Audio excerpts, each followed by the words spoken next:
And we are making this wonderful cheeseburger casserole, but I'm using sausage instead of beef. But it's going to be that cheeseburger consistency anyway. I wanted to get it in the oven as quickly as possible, so we'll be ready to serve at the end of the show. And we'll open the oven door, and there it is. What we have are 12 eggs that I whisked at the bottom of that particular baking dish. And then we poured in the sausage and onion mixture. I browned the sausage and onion in a skillet with butter.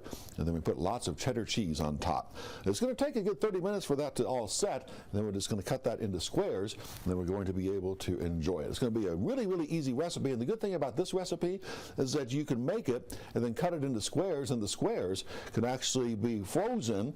And then you can have it for breakfast anytime you want. It'll keep in the freezer as long as you separate them with wax paper or keep them airtight for quite some time. So that's the recipe. We also add a little bit of salt and pepper. But remember, using sausage, there's already a lot of seasoning on that. One question people ask me a lot about the use of onions. And in fact, on our other station, we're going to do a 60-second kitchen on it. So when the recipe calls for onions like this one did, do you use a white onion or a yellow onion? Well, actually, both of those onions are interchangeable in 99% of all recipes. But there is a slight difference. A yellow onion is going to have a little sharper flavor than a white onion. A white onion will be just a little bit milder. If you're using them raw, such as in a salad, I would probably prefer the white onion to the yellow onion.